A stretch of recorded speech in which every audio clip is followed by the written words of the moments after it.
Good morning, everybody. Good morning. I hope you had a good breakfast, a good night. I wanted to take the opportunity that I've been assigned 50 minutes, so a little bit less, to give you a sense of what we've learned so far. But before, I'd like to give you a little bit the journey that we've done since the first conferences that took place in Copenhagen. And the idea was really to bring forced displacement to the fore and make it a subfield that had a community of practice, that had conferences, that had journal issues, etc., etc. So I think on this Copenhagen conference, we managed to do it. And then we moved to Colombia/COVID Colombia, where emphasis was on IDPs, which were trying to give existence to displaced populations that we often overlook. And then towards Abidjan, the idea was to recognize another group that is often forgotten, which are returnees, but also stateless people. And the theme that we gave to this conference was completely different. It's not about a specific population. It corresponds to a policy emergency which moves self-reliance as a center of the policy debate for obvious reasons, and we've talked about this. So what I'll try to do is try to give you how all the papers we've been selecting for this conference fit into this theme of promoting self-reliance. If you hear about the discussion that Jean-François gave the other day, and also some of the papers, and I'll go over them, one key issue that we can do is to provide the evidence to feed policymakers to open that political space of granting labor rights to refugees, to allow free movement for refugees so that we lift barriers to self-reliance as a first objective. I think looking at the effect that there is benefits on the political front, there is no such cost in terms of housing cost, in terms of other dimensions that people have often mentioned. But on that, I would like, Jean-François has done this. I think Sepper has really talked about one of the issues that people have is the housing crunch following displacement. And what I would like to encourage you is now moving one step further is we cannot, as a community, come time and time again say refugees don't cause a problem. Refugees are an opportunity. No, if time and time again we come with a policymaker that have their own political constraints and we don't manage to give more information on what are those political constraints, then we get out of, we lose that seat at the table. So moving from there is no impact, we need to move towards under what conditions we don't see an impact. And for example, I'd like to take Sepper's paper. The fact that there's no impact on housing is two things. There is a demand elasticity of housing,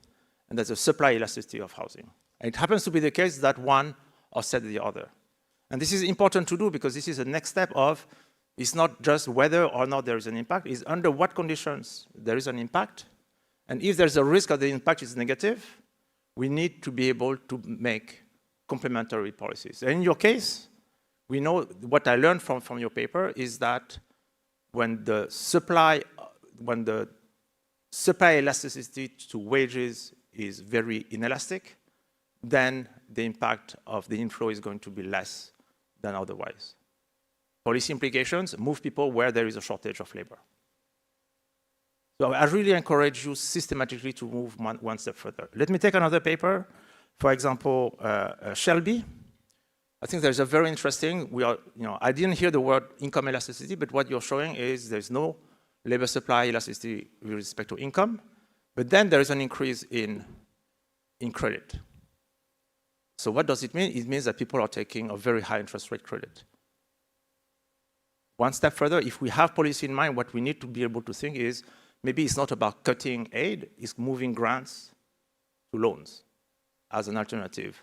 to taking aid. So when that space is open, we need, as economists, to go one step further, and we do have the tools for that. We know how to estimate elasticities. We know how to estimate, at least we start to estimate what is the marginal value of public funds. And that what we'd like to see for the next iteration of the conference and Aisha is guaranteeing that there will be one.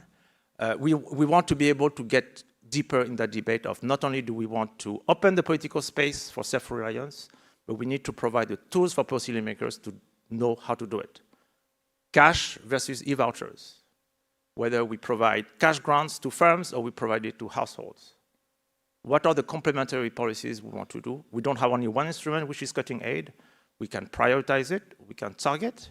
but there are multiple instruments that we can use to do that. And final point that I've seen also is there is movement.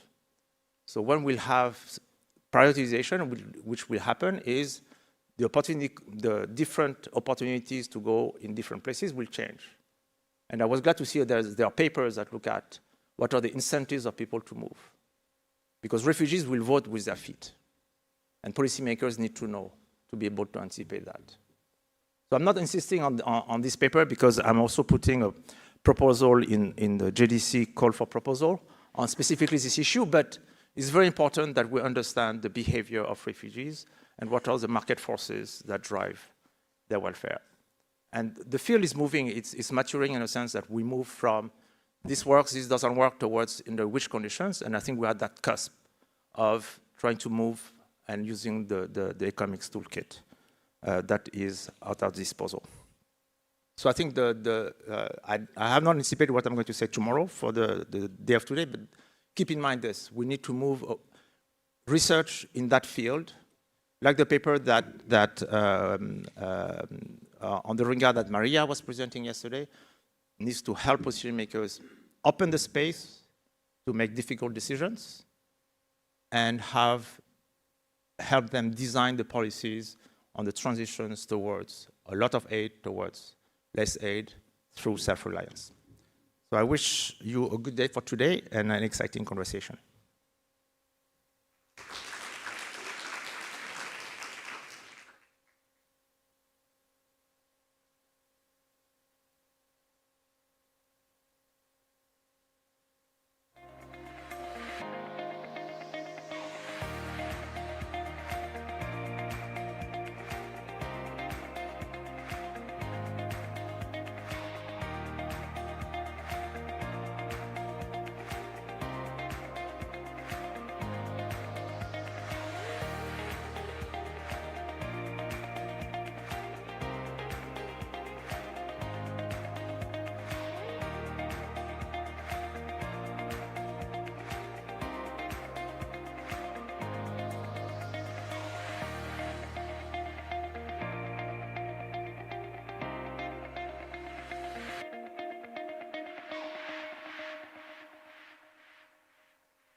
Good morning.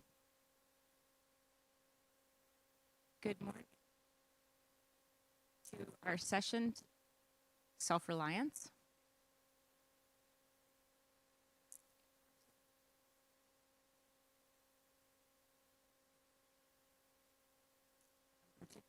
About the self-reliance. I'll just keep talking till the microphone. Okay, it's working now. I just want to start by saying this has been a great event, and congratulations to the Joint Data Center for pulling this together, the researchers who've come, and for all our distinguished guests, for the Thai government, and for colleagues who have flown from around the world. I'm not convinced this is really working. I feel like I'm the connection isn't. Okay. We've had some really interesting and have summarized them nicely. We had a good, there we go. Okay, good. Okay, we had really good discussions yesterday, excellent presentations. Thank you so much, because I do feel it teed us up well for today's discussion as we really shift to looking to the future and self-reliance and how we can scale up. I just start by introducing myself. I'm the head of the Sustainable Responses Service in Geneva. And this is the service that has been working for quite some time on self-reliance and also inclusion, socioeconomic inclusion. Right now, we are accelerating our efforts because our new High Commissioner has announced a target of reducing the number of refugees dependent on aid by 50% by 2035. This is a very ambitious target, and that's why this panel is an important discussion to get us headed. We are already heading in that direction, but to really get us all thinking and working collectively.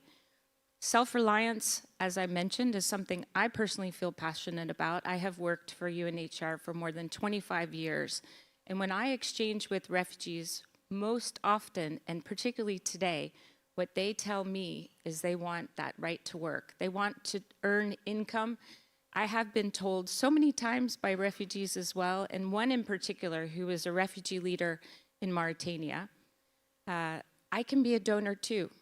If you give me the right to work, I can give back to my community. I can contribute to the socioeconomic development of the place I'm in. I can give back to my host country. I just need that chance. I also traveled recently to Kakuma and Dadaab, which we spotlighted yesterday, and that was a very informative discussion. And having just been there less than a month ago, that I passed the 21 days, I confirm that those cuts are very heavy, and they're having an impact on the community that is dire, and we need to be concerned. As a refugee said to me in Thailand recently, it's sometimes feel we're going too fast and too slow. And I'll come back to that theme. But what I saw in Dadaab was also, in Kakuma, a transformation happening. Amidst this struggle and this hardship, you also see a new conversation, a new narrative, refugees talking about how they want to work. And we, the humanitarian community, together with development actors, more and more the private sector as well, are talking about how do we connect to markets? How do we connect to value chains? I never thought as a humanitarian, and also as someone with a protection background, I would be having such conversations. It sometimes feels like an out-of-body experience. Those are the necessary conversations to have. Exactly as Torn highlighted, we need to deep dive on how we're going to make self-reliance work. How are we going to go to scale? 50 by 35 means going to scale. I was just in the camps in Mesot, in Mela, and there again, a new conversation is happening. Of course, refugees are concerned. They have worries with the aid being cut. Can this happen fast enough for them to find jobs, to get themselves ready, to learn language, to learn skills, to really be connected to the job market? At the same time, I saw groups of refugees with their bags, looking excited, not looking afraid, looking excited to take that job. I think it was a packing warehouse that they're headed to. Very emotional experience. So this is why coming together today is so important, and we have a very distinguished panel, which I'm happy to welcome. Let me just get my notes in order. So we need to be asking these questions. What policies make the biggest difference? That's a question Torn put on the table a moment ago. What does the evidence tell us? And this is a room full of people providing that evidence, and we need to deliver more evidence. And we thank the JDC for their efforts to put that evidence on the table. How do we create opportunities and jobs? What role do governments, development actors, financial institutions, and the private sector play? And how do we ensure that the benefits extend to host communities as well? Not just for refugees, we're talking about host communities all benefiting from these efforts. So we're gonna begin with Mazou, who is the Assistant High Commissioner for Operations at UNHCR.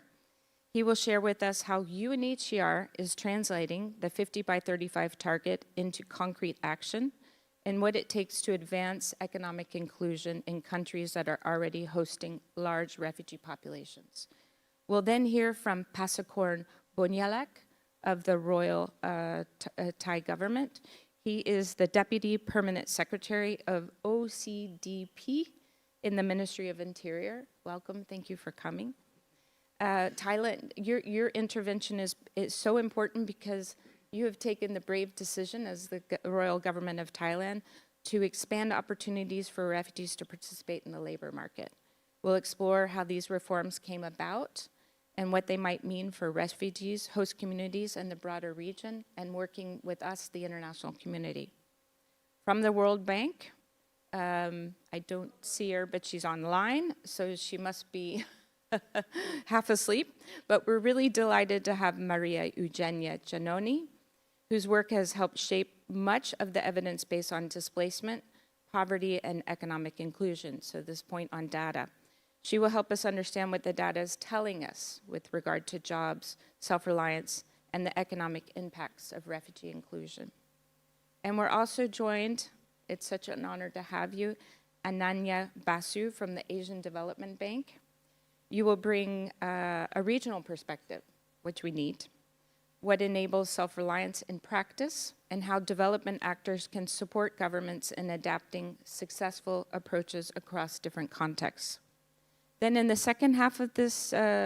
discussion, we'll go a bit deeper on the themes, the role of data and evidence, policy reforms, and how we can take all of this to scale, job creation, economic participation. And now I see Maria Eugenia. So let me turn to Mr. Mazou. Self-reliance. It's something we talk a lot about. It's the buzzword, and it's gained a lot of prominence, especially with the 50 by 35 target.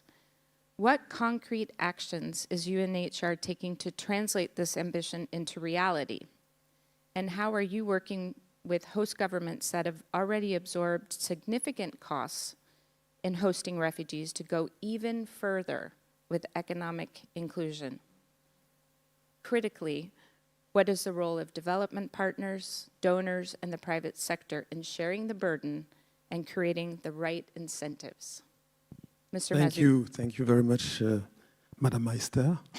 and very, very pleased to be here with all of you. And I want to really congratulate those who organized this research conference. The fourth one, I was hearing about what the previous conferences have achieved and how gradually we can see how we better understand what the refugee economics is. I mean, a few years ago, we were not really talking about that. We're not even researching about that, but it's very, very good to see how we are progressing. And very good to be on this panel with the Thai government, with the Asia Development Bank, and with the World Bank. Liz, you were saying that anybody who's worked with UNHCR, anybody who's met refugees, internally displaced persons, knows how important self-reliance is and how, when you find yourself in a situation of displacement, you want to be self-reliant as fast as possible. The reality for many years is that we simply did not have the means to provide that kind of support at scale to refugees. And I must say that it was not, in many contexts, camp context, for instance, it was not really the objective. The objective was not really to achieve self-reliance. The objective was to try and provide humanitarian assistance, and that was it. But we've seen from the New York Declaration back in 2016, immediately after the massive outflow of refugees from Syria, beyond Jordan, beyond Lebanon, and beyond the region where they had gone initially, there was a sudden understanding of the fact that humanitarian assistance is not enough. And when you find yourself in a situation of displacement, what you want is to be able to build a future. And being self-reliant is an important element of building a future. So already in New York, countries came together and understood that something needed to change. later on, the Global Compact on Refugees, there too, there was a clear understanding of the fact that providing humanitarian assistance was a good thing, but was not enough, and we needed to put together the condition for maximum level of self-reliance to be achieved by refugees. And what we've seen, and you made reference to that, Liz, development actors have been more and more active and present in the response to forced displacement. Asia Development Bank, the World Bank, African Development Bank, a number of development partners. And all that has been done, I must say, at the request of governments, because it is governments in New York, it's governments doing the New York Declaration, it is government in the context of the Global Compact on Refugees who said things need to change. For us as UNHCR, it also meant, and as I said earlier, our objective was what we used to call care and maintenance, providing humanitarian assistance to a refugee population. And we started talking about sustainable responses, which meant a programmatic shift. You change the objective, you change the goal that you're pursuing, and you move from a goal of keeping people alive, if I try to summarize it simply, to over a period of time, reaching a maximum level of self-reliance. And from a programmatic point of view, that means thinking multi-year, having different type of partners, and also it also means having a clear and measured objective of what you want to achieve. And the 50 by 35 objective, which our new High Commissioner has, as soon as he joined the organization, put clearly on the table, helped put a clear figure on what we're trying to achieve. But of course, once you start putting clear figures on what you're trying to achieve, you need the JDC more than ever before. And you need to have research, and you need to be able to quantify what you're trying to achieve. What is self-reliance? How do you define it, and how do you measure how you are reaching what is considered self-reliance? Is self-reliance the same thing everywhere? Is the same self-reliance the same in a capital city somewhere around the world as it is in a rural context? So all these questions have to be asked and also need answers, and this is, I think, a very important role of the JDC. One of the questions that you're asking, Liz, is what are we doing concretely? As I mentioned earlier, at the end of the day, it is the governments which are in the lead, and it is the governments which are providing asylum, and it is the governments who say we want to start doing things differently than we were doing in the past. So what we're doing now is discussing with governments is to support the development of roadmaps for countries to say, this is what it takes for us to achieve a maximum level of self-reliance. That's what we were saying in the past. And now, this is what it will take to reduce by half the number of refugees in protracted situation over a period of 10 years. This is what it will mean in terms of creating jobs, making partnership with the private sector, changing the legislation, allowing people to move around. But all that, and I think the first colleague who spoke this morning said it very, very clearly, all that has to be done in a context where we fully understand what the political implication of that change means. And everywhere around the world, talking about refugees working, talking about refugees being part of the economy has a different meaning, and sometimes can be perceived as a threat by some host population. So that has to be fully understood in what we're putting on the table. What we're also seeing, and the JDC has carried out a number of research and studies proving it. When you ask the government of Colombia if regularization of a large number of migrants and refugees from Venezuela has had a positive or negative impact on the economy, the answer of researcher, the answer of government is that there has been a positive impact. if you have a conversation with the government of Brazil, of the impact that the arrival of Venezuelans have had, you will have a similar answer. And in a number of contexts around the world, when data is put on the table, you hear that it has had a positive impact. So this is what we need to continue to do. My last point before giving you back the floor, Liz, and you said it, you alluded to that, it's how much the work with the private sector has been a game changer, and how much understanding that self-reliance means a completely different interaction and conversation with the private sector has been the game changer for us to achieve what we are trying to achieve. Private sector here being understood in the broad sense, starting with understanding that the refugee is a private sector actor, is an economic actor, and is in an economic context that we have to better understand. And if that's the start of the conversation, then of course it's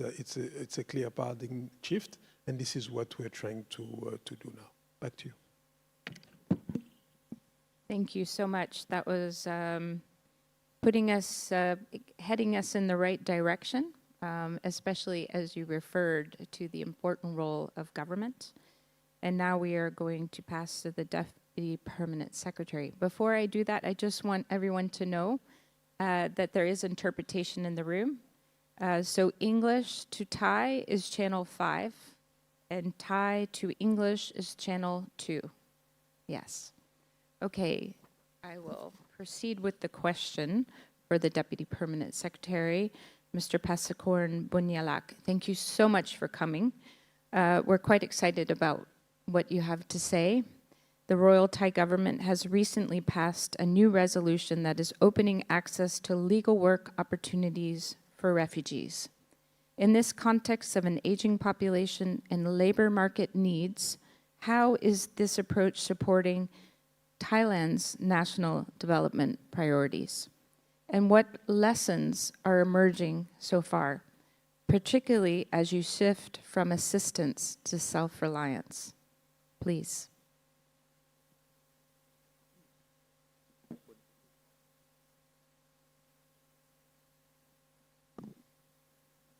ครับขอบคุณพิธีกรรวมทั้งผู้เข้าร่วมเสวนาทั้งสองท่าน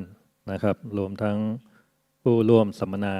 ในห้องนี้ทุกท่านนะครับผมภาสกร บุญยลักษณ์รองปลัดกระทรวงมหาดไทยหัวหน้ากลุ่มภารกิจด้านกิจการความมั่นคงนะครับและหัวหน้าสำนักงานศูนย์ดำเนินการเกี่ยวกับผู้อพยพกระทรวงมหาดไทยนะครับก่อนอื่นต้องขอบคุณทาง World Bank นะครับ UNHCR รวมทั้งผู้ร่วมจัดงานในครั้งนี้ที่ได้เชิญผมได้มาพูดถึงแนวทางการดำเนินการกับผู้หนีภัยจากการสู้รบชาวเมียนมานะครับก่อนอื่นต้องขออนุญาตพูดถึงจุดเริ่มต้นนะครับของการเข้ามาของผู้หนีภัยจากการสู้รบชาวเมียนมานะครับย้อนไปเมื่อปี 2527 นะครับหรือเป็นระยะเวลากว่า 40 ปีทีเดียวที่ประเทศไทยนะครับได้จัดสถานที่ในการให้ที่พักพิงชั่วคราวกับผู้หนีภัยจากการสู้รบชาวเมียนมานะครับด้วยหลักแรกก็คือเรื่องของมนุษยธรรมนะครับร่วมกับทาง UNHCR World Bank องค์กรระหว่างประเทศในการให้ความช่วยเหลือในด้านงบประมาณต่างๆนะครับในส่วนเหล่านี้นะครับต้องเรียนว่าจำนวนประชากรปัจจุบันนี้นะครับซึ่งเราสำรวจเมื่อปีที่แล้วมีอยู่ประมาณ 77,000 กว่าคนนะครับเรามีทั้งหมด9แคมป์ด้วยกันที่จังหวัดแม่ฮ่องสอน4แคมป์ที่จังหวัดตาก3แคมป์จังหวัดราชบุรีและจังหวัดกาญจนบุรีอย่างละ1แคมป์นะครับจำนวนที่ผู้หนีภัยจากการสู้รบนะครับที่ยังอยู่ในวัยแรงงานนั่นหมายถึงว่าอายุเกิน18ปีจนถึง59ปีมีจำนวนอยู่ประมาณ 44,000 กว่านะครับแต่ถ้าเป็นวัยแรงงานที่ต้องการจริงก็คือตั้งแต่18นะครับจนถึง35ปีเรามีกลุ่มนี้อยู่ประมาณ 26,000 คนนะครับการไปตั้งถิ่นฐานในประเทศที่3หรือการกลับประเทศต้นทางโดยสมัครใจนะครับย้อนไปตั้งแต่ปี 2004 นะครับเรามีการส่งผู้หนีภัยจากการสู้รบ โดยการประสานงานของ UNHCR นะครับ3ประเทศหลักๆก็คือ1ประเทศอเมริกานะครับประมาณ 160,000 กว่าคนในส่วนของออสเตรเลียนะครับประมาณ 17,000 กว่าคนแล้วก็แคนาดาประมาณ 5,000 กว่าคนที่เหลือยังอยู่ที่เราอยู่ประมาณ 77,000 กว่าคนนะครับเรามีการเจรจาระดับรัฐบาลแบบทวิภาคีร่วมกับทางรัฐบาลเมียนมานะครับจำนวน4ครั้งตั้งแต่ปี 2560 จนถึง 2563 3 ปีนะครับก่อนที่จะมีรัฐประหารในทางเมียนมานะครับเราสามารถส่งกลับผู้หนีภัยจากการสู้รบประมาณ1,000 เศษนะครับซึ่งก็เป็นจำนวนที่น้อยมากนะครับในส่วนของ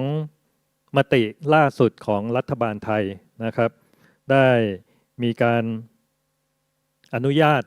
ให้ผู้หนีภัยจากการสู้รบนะครับได้สามารถที่เข้าถึง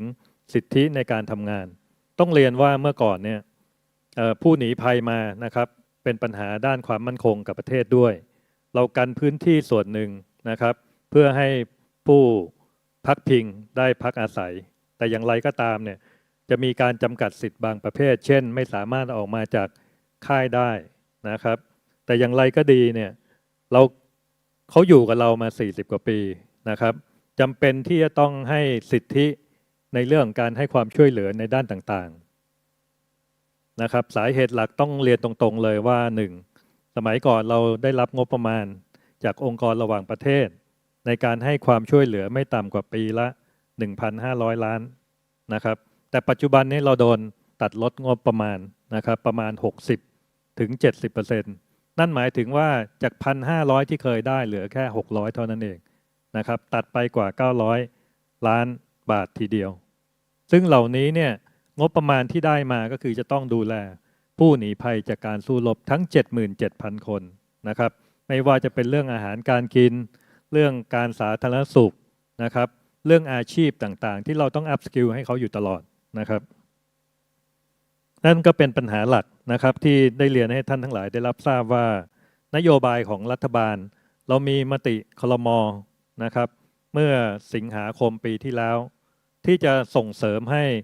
ผู้หนีภัยจากการสู้รบทั้ง9แคมป์นะครับได้มีโอกาสออกมาทำงานนะครับในเบื้องต้นเนี่ยเราเองพยายามที่จะยกประเด็นเรื่องหลักการช่วยเหลือตัวเองหรือการพึ่งพาตัวเองมากกว่าการรับอย่างเดียวนะครับเพราะฉะนั้นเราก็พยายามที่จะสนับสนุนให้บุคคลเหล่านี้เนี่ยได้ออกมาใช้ชีวิตทำงานอยู่เพื่อมีรายได้นะครับดูแลคนที่อยู่ในแคมป์ในลักษณะที่เป็นกลุ่มเปราะบางเหล่านี้นะครับก็เป็นเรื่องที่เราได้พยายามที่จะให้เขาได้ออกมาทำงานนะครับแต่อย่างไรก็ตามเนี่ยตัวเลขที่เขาออกมาค่อนข้างน้อยมากนะครับอย่างที่เรียนท่านทั้งหลายว่า 77,000 คนเป็นวัยแรงงานอยู่ประมาณ 42,000 คนแต่เป็นแรงงานที่ภาคอุตสาหกรรมก็ดีภาคการเกษตรก็ตามต้องการเนี่ยมีอยู่ประมาณ 26,000 เท่านั้นเองนะครับเพราะว่าด้วยวัยของเขาตั้งแต่18จนถึง35ปีมีอยู่เท่านี้นะครับเพราะฉะนั้นตรงนี้เนี่ยเราพบว่ามีปัญหาหลายด้านนะครับไม่ว่าจะเป็นเรื่องของตัวเขาเองนะครับตัวของกลุ่มผู้หนีภัยจากการสู้รบซึ่งเคยชินกับการที่อยู่ในแคมป์อย่างเดียวนะครับถ้าพูดง่ายคือไม่ต้องทำงานนะครับแต่เมื่อเราผลักดันให้เขาเกิดสิทธิ์ขึ้นมาเพื่อมาใช้รายงานที่ถูกต้องตามกฎหมายไทยนะครับตัวเลขที่ออกมาเนี่ยมีจนถึงปัจจุบันนะครับ 3,500 คนเท่านั้นเองนะครับท่านคิดว่ามันเป็นตัวเลขที่ค่อนข้างน้อยนะครับถ้าเทียบแล้วก็ประมาณ10 กว่า%เท่านั้นเองมีอยู่ระหว่างดำเนินการอีกประมาณ 2,000 ตัวผมเองได้ลงพื้นที่ไม่ว่าจะเป็นแคมป์ที่จังหวัดแม่ฮ่องสอนจังหวัดตากอาทิตย์หน้าก็จะไปที่จังหวัดราชบุรีนะครับเราพยายามที่จะลงไปด้วยตัวเองว่ามันเกิดอะไรขึ้นรวมทั้งพยายามที่จะเชิญหัวหน้าแคมป์ทั้ง9แคมป์นะครับไม่ว่าจะเป็นรองผู้ว่าการจังหวัดที่รับผิดชอบนะครับหรือนายอำเภอที่เป็นคนคอยดูแลแคมป์นะครับเราก็ต้องมาสอบถามว่ามันเกิดอะไรขึ้นนะครับอันแรกคือความไม่คุ้นชินกับการออกมาทำงานของตัวผู้ หนีภัยจากการสู้รบเองนะครับอันที่สองก็คือเรื่องของตัว SOP เรามีหน่วยงานที่เกี่ยวข้องมากมายนะครับไม่ว่าจะเป็นกระทรวงมหาดไทยกระทรวงแรงงานกระทรวงสาธารณสุขนะครับขั้นตอนแต่ละหน่วยงานแยกกันนะครับนั่นหมายถึงว่ารายละเอียดขั้นตอนการขออนุญาตมันเยอะเกินไปนะครับเราเองได้ประสานกับทาง UNHCR นะครับแล้วก็มีโดยเฉพาะคุณแทมมี่นะครับเรามีการที่จะปรับปรุง SOP ให้เป็น Master SOP นะครับที่ผ่านมาเราก็เชิญกระทรวงทบวงกรมต่างๆมาร่วมหารือร่วมกันว่าการอนุญาตของผู้หนีภัยจากการสู้รบออกไปทำงานมันควรจะเป็นขั้นตอนที่สั้นนะครับและมีประสิทธิภาพมากกว่าเดิมเราก็ได้มีการปรับปรุงตัว SOP ออกไปนะครับอันนี้เป็นประเด็นที่หนึ่งที่เราได้ดำเนินการมานะครับประเด็นที่สองก็คือไม่มีแรงจูงใจให้แรงงานเหล่านั้นออกมาทำงานนะครับเพราะหนึ่งไม่มีตัวตนนั่นหมายถึงว่าเมื่อออกมาแล้วเนี่ยไม่สามารถที่จะไปเข้าถึงสิทธิต่างๆเสมือนคนไทยเนื่องจากไม่มีบัตรประจำตัวประชาชนนะครับในนามของกระทรวงมหาดไทยเนี่ยได้กำหนดสิทธิขึ้นมาที่เรียกว่าบัตรผู้ไม่มีสถานะทางทะเบียนนะครับมีจำนวนตัวเลขเท่ากับบัตรประชาชนนะครับ13หลักนั่นหมายถึงว่านี่เป็นแรงจูงใจที่เขาสามารถที่จะเปิดบัญชีธนาคารนะครับสามารถที่จะไปลงทะเบียนในเรื่องของโทรศัพท์เคลื่อนที่ต่างๆนะครับนี่เป็นแรงจูงใจที่เขาเห็นได้ชัดเลยว่าถ้าเขามีตัวนี้เขาก็จะได้รับสิทธิ์ในบางประการยกตัวอย่างเช่นสิทธิ์ในเรื่องการรักษากรณีที่เขาทำประกันสุขภาพนะครับเขาก็สามารถไปลงทะเบียนด้วยเลข13หลักเหมือนกับบัตรประชาชนแต่ต้องเรียนว่าบัตรนี้ไม่ใช่บัตรประชาชนของคนไทยนะครับเป็นการกำหนดบัตรที่ให้กับคนที่ไม่มีสถานะทางทะเบียนเท่านั้นนะครับและให้เฉพาะคนที่ออกมาทำงานเพื่อเป็นแรงจูงใจนะครับอันที่สามก็คือเรื่องของนายจ้างนะครับนายจ้างเนี่ยโอกาสที่จะเข้าไปที่ศูนย์มันยากลำบากนะครับเนื่องจากเป็นสถานที่ที่ห่างไกลส่วนใหญ่ศูนย์ก็อยู่ตามตะเข็บชายแดนนั้นการเข้าถึงนายจ้างเนี่ยกว่าจะไปถึงพื้นที่ยากลำบากมากนะครับเพราะฉะนั้นแล้วเนี่ยเราก็พยายามที่จะจัดนะครับให้มันง่ายขึ้นเช่นให้กระทรวงแรงงานจัดไม่ว่าจะเป็นเรื่องของ Job Fair หรือแม้กระทั่ง Job Matching นะครับเราทำในเรื่องของเรซูเม่ให้ตัวผู้ใช้แรงงานทุกคนนะครับเจ้าของบริษัทนายจ้างเนี่ยสามารถเรียกดูเอกสารเหล่านี้ทางอิเล็กทรอนิกส์นะครับหลังจากนั้นเนี่ยเมื่อคัดเลือกแล้วนะครับจะมาพบเจอกันเราก็จะนำผู้ที่ประสงค์จะมาทำงานนะครับมาเจอกับนายจ้างโดยตรงโดยสถานที่เนี่ยเราจะเป็นคนอำนวยความสะดวกและเคลื่อนย้ายผู้หนีภัยจากการสู้รบตามแคมป์มาอยู่ในจุดที่นายจ้างสามารถเข้าถึงได้ง่ายยิ่งขึ้นนะครับอันที่สี่ก็คือเรื่องการขาดทักษะอาชีพแน่นอนครับเขาอยู่ในค่ายเนี่ยเขาไม่เคยที่จะได้รับการฝึกฝนนะครับได้เรียนภาษาต่างประเทศเช่นภาษาอังกฤษแต่ในเรื่องของการที่จะมีความรู้นะครับในเรื่องของอาชีพต่างๆสอดคล้องกับเรื่องของแรงงานที่เขาต้องไปทำไม่ว่าจะเป็นภาคการเกษตรภาคอุตสาหกรรมหรือภาคบริการก็ตามนะครับการอัพสกิลนี่เป็นเรื่องสำคัญกระทรวงมหาดไทยร่วมกับทางกระทรวงแรงงานนะครับแล้วก็ได้รับความร่วมมือจากองค์กรระหว่างประเทศด้วยเช่นเดียวกันนะครับโดยเฉพาะ TBC ก็ได้สนับสนุนงบประมาณในการที่จะอัพสกิลให้คนเหล่านั้นนะครับอันนี้ก็เป็นเรื่องที่กระทรวงมหาดไทยได้ลงไปสัมผัส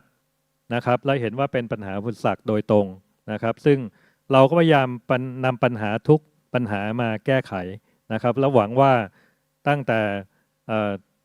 เริ่มต้นปีเป็นต้นไปนะครับเราก็จะพยายามที่จะให้ผู้หนีภัยจากการสู้รบได้ออกมาทำงานให้มากขึ้นครับขอบคุณครับ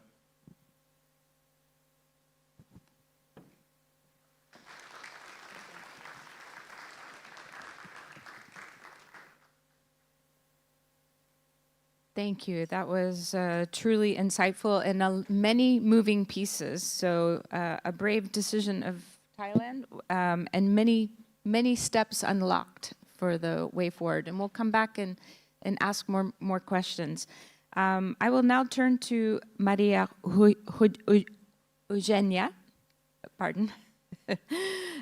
She's a lead economist at Distributional Impact Unit World Bank Group. She's coming to us online. There she is.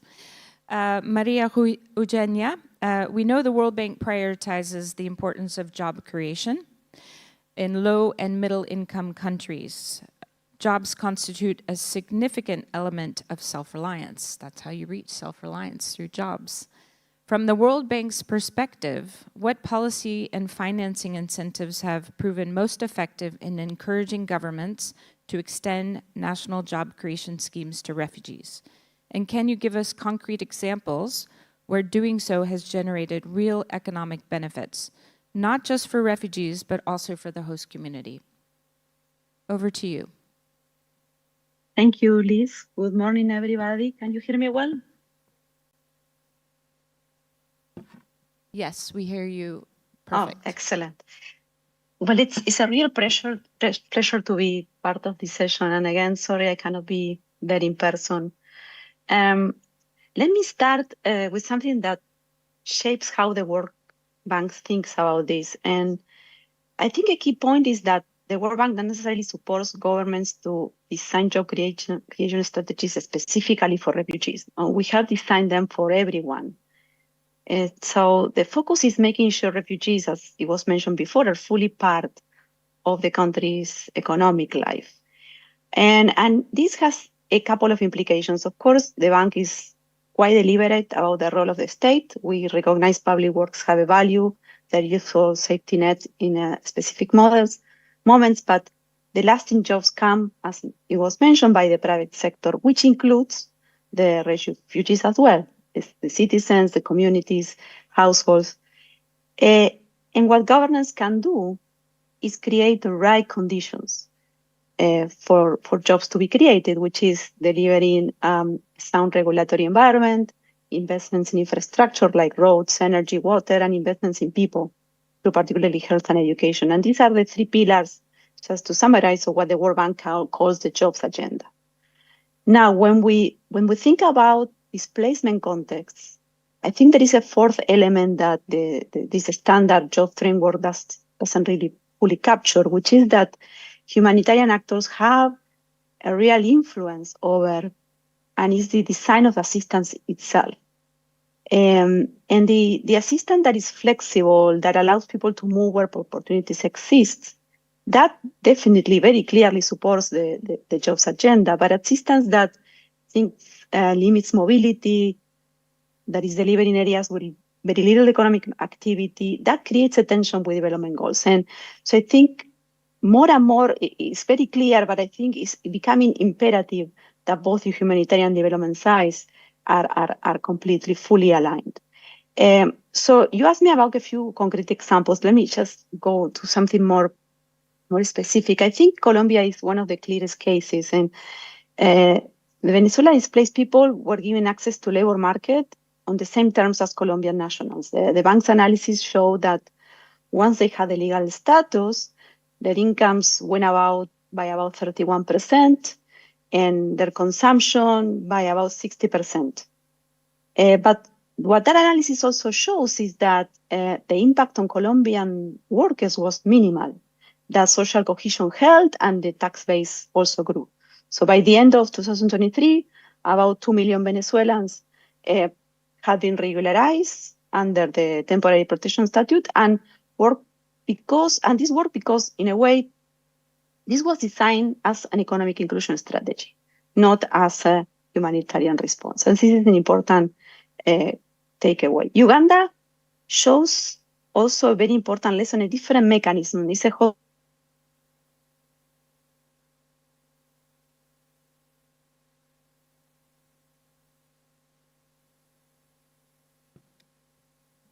international financing. But what I think is very important is that Uganda has directed much of that investment into in a way, developing historically underserved regions of the country, building infrastructure, refugees together. So the resources weren't going directly into a parallel system, but they were, going to benefit both the area and indirectly also the hosts in those areas. Now, I wanted also to put a case which is quite challenging, I think, which is the Cox's Bazar case, where we know that over $6.5 billion flowed into that region. So I think what we need is to think, how do we make sure that this level of resources going forward leaves a lasting development footprint? And I think there is no easy answer. I think we need more evidence on how we go about this, and think of ways of presenting that evidence in a way that influences policy. And I think this is something that this conference is clearly trying to tackle. But across all examples, just maybe to wrap up, I think that there's a common lesson, which is inclusion in national systems designed as a development strategy consistently produces better outcomes, I think, for both refugees and host communities. I think we have a lot of evidence on this, on why this matters and what we need to do. But I think we really need more evidence and more guidance on how we go about this. So I'll stop there, and again, thank you for having me in this wonderful panel.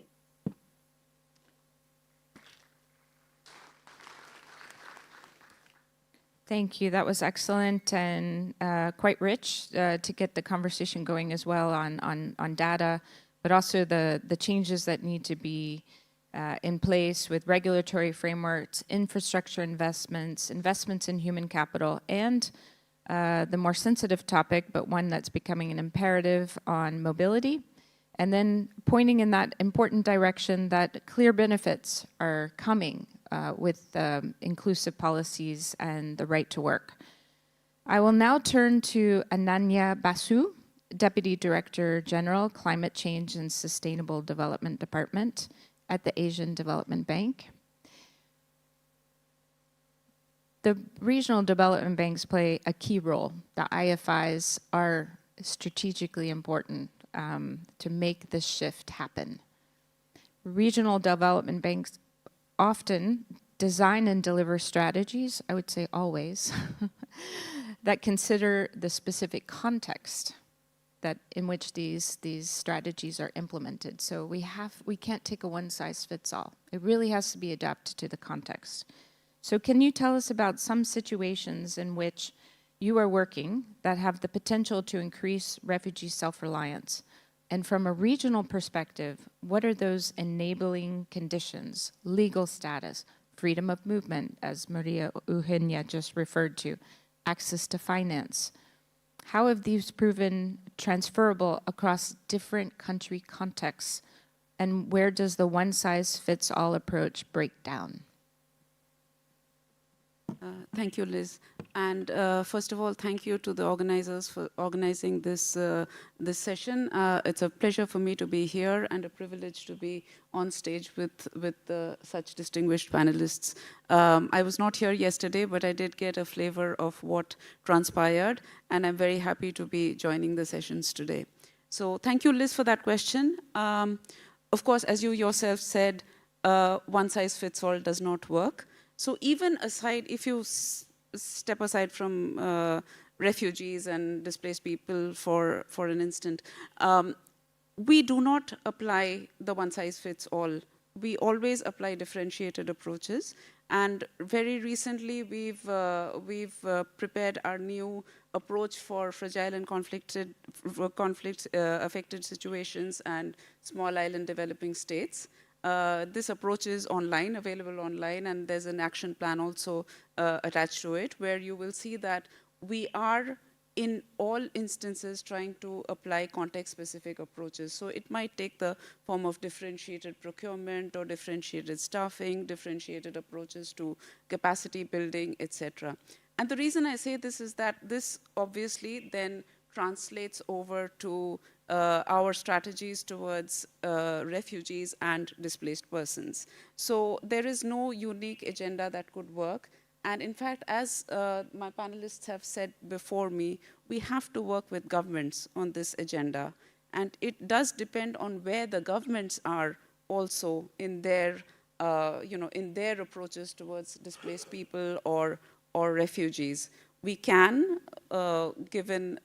the right evidence, the right approaches, work with the governments in making policy, but in general, we have to meet the governments where they are and work with the governments where they are. We did some internal studies, for example. We looked at 7 of our developing member countries, and we found that only in 1 were there what we could call enabling conditions for work rights for refugees or access to services for refugees, whereas in the other 6, there weren't any. Very few of our countries in the region are signatory to the Refugee Convention. So we have to work in this situation as best as we can. And the way we usually try to do this is we try to steer clear of trying to name refugees or specifically referring to them. We just refer to the context to them in the context of vulnerable populations. So that is what we try to do in the context of governments who don't have proper policies in place for these displaced people. We try to support the vulnerable groups. We try to support the host populations, and where there's some enabling environment, we do try to support the government where we can.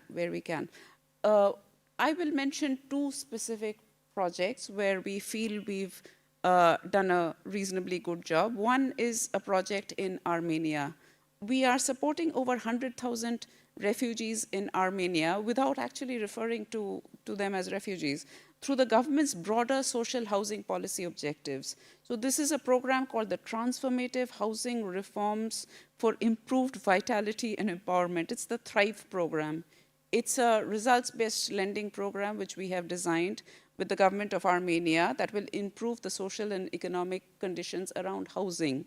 for this group of vulnerable people. It focuses on a housing finance system, improved market regulations, financing mechanisms, and it also engages the private sector as it positions itself not just to support the refugee population, but also tackle broader structural issues in the housing sector. The other project we have is a much larger and long-standing project. It's a project in Bangladesh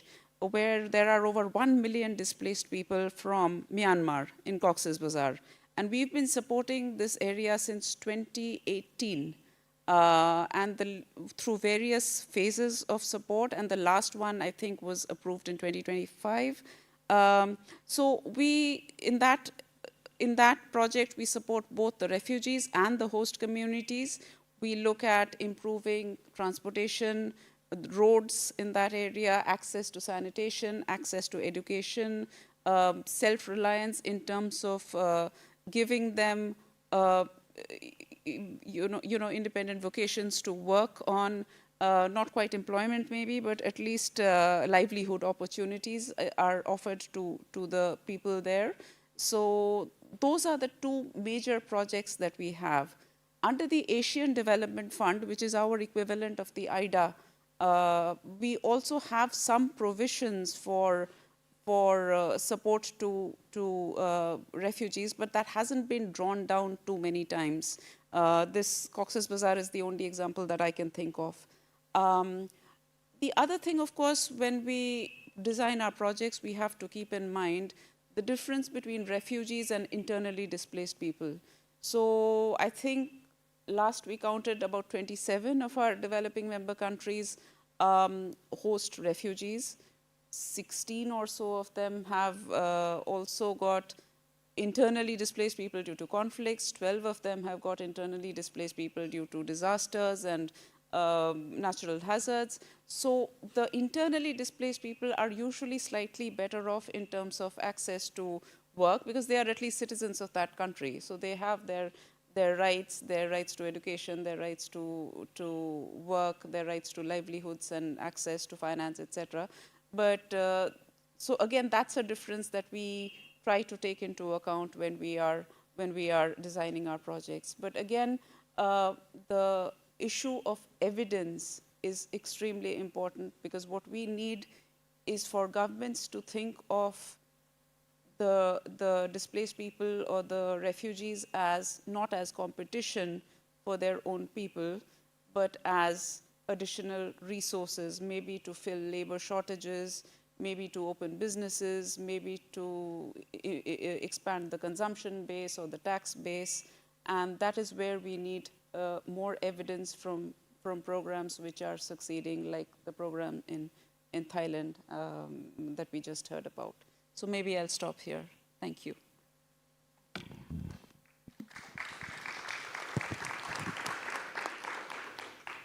Excellent. There are certainly themes consistently emerging here, that need for evidence, and what the evidence is already telling us is encouraging, that it is positive for a country's socioeconomic development. It doesn't present a threat. It also is very important, the point you're making on vulnerability, and that it not be exclusively tagged to status, but that we really draw out what the vulnerabilities are. And then, of course, the role of government, their leadership, their ownership. And on that, I'd like to turn back to the Deputy Secretary General, Mr. Bunyalak. I have another question for you. The world is watching Thailand, and we want Thailand to succeed. You spoke about, and we want to support more than watch. We want to be hands-on with you. You explained SOPs, upskilling, documentation, many moving pieces for this population to be able to work. So your 2025 resolution sets a very important precedent in supporting self-reliance in this region. How can humanitarian and development actors, including international organizations like those represented in the room today, development partners, those represented in the room, donors, NGOs, and private sector, contribute to supporting the implementation and that long-term success that we all so much want of your policy?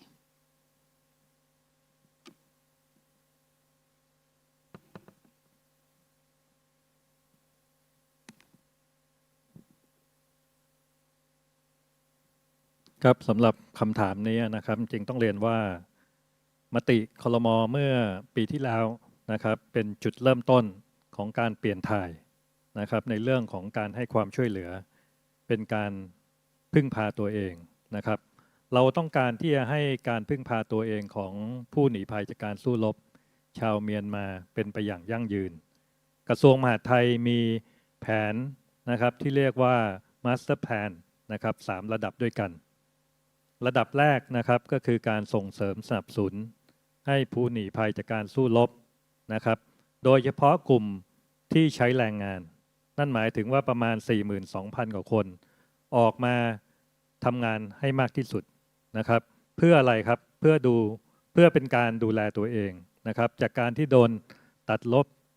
ลดงบประมาณนะครับจำนวนค่อนข้างเยอะเมื่อคนเหล่านี้ออกมาทำงานแล้วเนี่ยก็จะมีรายได้ที่ได้มาก็จะกลับไปดูแลคนที่เป็นกลุ่มเปราะบางที่อยู่ในค่ายนะครับนั่นหมายถึงว่าทั้ง 77,000 กว่าคนเนี่ยคงไม่ใช่กลุ่มแรงงานทั้งหมดมีทั้งเด็กสตรีผู้สูงอายุนะครับหรือผู้ป่วยต่างๆงั้นเหล่านี้เนี่ยเขาก็คงยังต้องอยู่ในค่ายอยู่ในเบื้องต้นนะครับในช่วงแรกเนี่ยเราจะให้คนออกมาเฉพาะคนที่ทำงานก่อนนะครับเพื่อให้มีรายได้เมื่อมีรายได้ก็จะส่งเงินไปดูแลคนที่เป็นกลุ่มเปราะบางอยู่ในค่ายนะครับไม่ว่าจะเป็นการซื้อประกันสุขภาพซึ่งเมื่อก่อนเนี่ยเราไม่เคยให้เรามีเงินช่วยเหลือจากองค์กรระหว่างประเทศองค์กรระหว่างประเทศก็จะดูเรื่องระบบสาธารณสุขในค่ายทั้งหมดนะครับแต่ปัจจุบันนี้เนี่ยโดนตัดงบประมาณหมดเลยนะครับนั่นหมายถึงว่ากระทรวงสาธารณสุขจะต้องเข้ามาดูแลแทนนะครับเพราะนั้นการซื้อประกันสุขภาพเป็นเรื่องสำคัญนะครับอันนี้อันที่ ในส่วนของแผนระยะสั้นนะครับก็คือให้คนออกมาทำงานเรากำหนดไว้ไม่เกิน2 ปีนะครับนั่นหมายถึงว่าบุคคลเราผู้หนีภัยจากการสู้รบก็ต้องให้ความร่วมมือด้วยเช่นเดียวกันนะครับอันนี้มันก็จะสอดคล้องกับเรื่องของเศรษฐศาสตร์ในเรื่องของการใช้แรงงานนะครับแรงงานที่มีท่านทั้งหลายเนี่ยได้ให้ข้อสังเกตมานะครับเรียนว่าเขามาใช้แรงงานเหมือนแรงงานต่างด้าวทุกประการนะครับไม่ว่าจะเป็นภาคการเกษตรก็ดีหรือแม้กระทั่งภาคอุตสาหกรรมภาคบริการนะครับเขาสามารถที่จะทำงานเสมือนหนึ่งเป็นแรงงานทั่วไปนะครับไม่มีการแบ่งแยกว่างานที่เขาทำมันจะมีคุณภาพที่น้อยกว่าหรือได้อัตราการจ้างที่น้อยกว่านะครับทุกอย่างเท่าเทียมหมดนะครับอันนี้เป็นเรื่องที่1แผนระยะที่2คือแผนระยะกลางนะครับกระทรวงมหาดไทยตั้งเป้าว่าจะควบรวมแคมป์ทั้งหมดทั้ง9แคมป์เพื่อง่ายต่อการบริหารจัดการนะครับจาก9แคมป์เนี่ยผมเองได้กระทรวงมหาดไทยเองได้เชิญทุกจังหวัดนะครับทั้ง4จังหวัดไม่ว่าจะเป็นจังหวัดแม่ฮ่องสอนจังหวัดตากจังหวัดราชบุรีและกาญจนบุรีมาพูดคุยกันถึงแนวทางในการควบรวมซึ่งอันนี้จริงๆแล้วเราประสานงานกับทาง UNHCR ประจำประเทศไทยอยู่ตลอดนะครับเราสามารถที่จะเบื้องต้นเนี่ยเราสามารถที่จะเห็นแนวทางในการควบรวมจาก9แคมป์ให้เหลือ5แคมป์นะครับนั่นหมายถึงว่าจังหวัดแม่ฮ่องสอนมีอยู่4แคมป์จะลดลงเหลือ2แคมป์นะครับในส่วนจังหวัดตาก3แคมป์จะลดลงเหลือ2แคมป์ราชบุรีกับกาญจนบุรีจะมารวมกันเป็น1แคมป์นะครับซึ่งวันจันทร์ที่จะถึงนี้ผมก็จะลงไปที่จังหวัดราชบุรีเพื่อที่จะดูแนวทางในการที่จะเคลื่อนย้ายผู้หนีภัยจากการสู้รบนะครับมาอยู่ในแคมป์ของบ้านถ้ำหินอำเภอสวนพึ่งจังหวัดราชบุรีนะครับซึ่งแนวทางนี้เรากำหนดไว้ไม่เกิน5 ปีนะครับในแผนระยะสุดท้ายแน่นอนครับเราให้เขาอยู่ในประเทศเนี่ยนานกว่า40 ปีทีเดียวนะครับเขาเฝ้ารอด้วยความหวังว่าวันหนึ่งเขาจะได้ไปประเทศที่3แต่อัตราการรับคนเหล่านี้ไปประเทศที่3มันลดน้อยลงทุกปีนะครับอย่างที่ผมเรียนตั้งแต่เริ่มต้นเลยตั้งแต่ 2004 เรามีผู้หนีภัยที่เดินทางไปประเทศที่3จำนวน 160,000 คนเป็นสหรัฐเนี่ยประมาณ100,000 เศษนะครับเป็นจังหวัดเป็นประเทศออสเตรเลียเนี่ยประมาณ 17,000 รวมทั้งแคนาดา 5,000 นะครับแต่ปัจจุบันนี้เนี่ยแทบจะไม่มีประเทศที่จะรับบุคคลเหล่านี้ไปพำนักพักอาศัยในประเทศของตนเลยนะครับมีเข้ามาก็หลักร้อยเท่านั้นเองนะครับเพราะฉะนั้นแล้วถามว่าปีหนึ่งถ้าเราสามารถที่จะส่งบุคคลเหล่านี้ไปประเทศที่3,000 คนท่านคิดดูว่า 77,000 คนต้องใช้เวลากี่ปีนะครับซึ่งเราคงให้เขา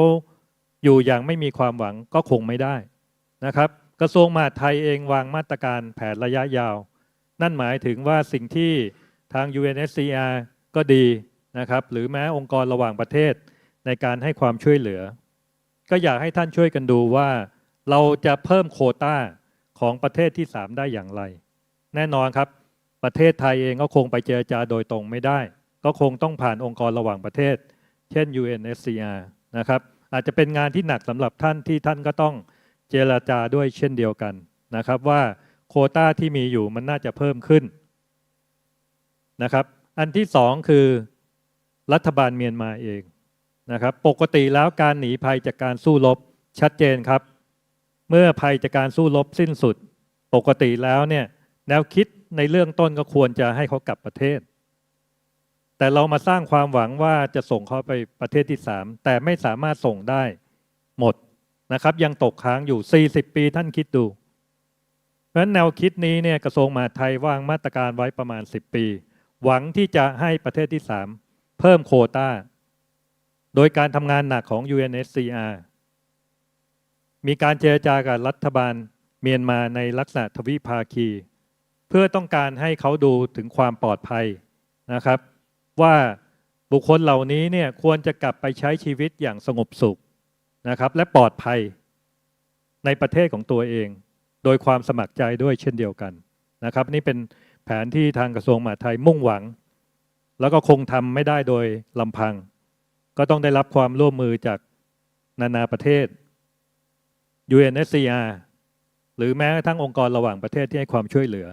เราดำเนินการทั้ง3แผนเนี่ยควบคู่กันไปทั้งการให้สิทธิ์เขาออกมาทำงานเสมือนหนึ่งเป็นผู้ใช้แรงงานปกติทั่วไปอันที่2คือลดในเรื่องของจำนวนแคมป์ที่เยอะเกินไปอันที่3ก็คือเราก็ต้องมีแผนระยะยาวด้วยเช่นเดียวกันซึ่งเรากำหนดไว้10 ปีนะครับก็คงได้ทำงานหนักร่วมกับทาง UNHCR ในโอกาสต่อไปก็ขอตอบปัญหานี้แต่เพียงเท่านี้ครับขอบคุณครับ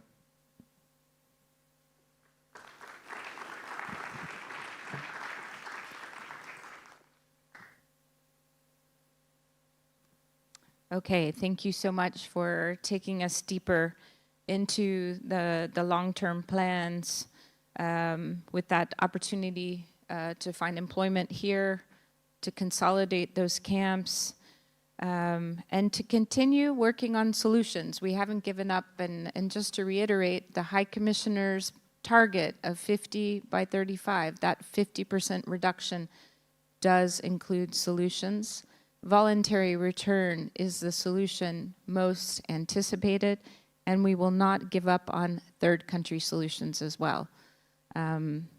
But just to really put that emphasis on solutions, we appreciate that you have done so. Thank you. I will now turn back to you, Ananya. The policy changes we are observing in Thailand can serve as an example for other countries in this region. That's why it's so exciting.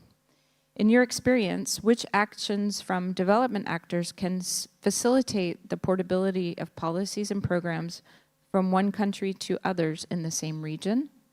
And what is the role that data and evidence can play in informing this transfer of policies across countries?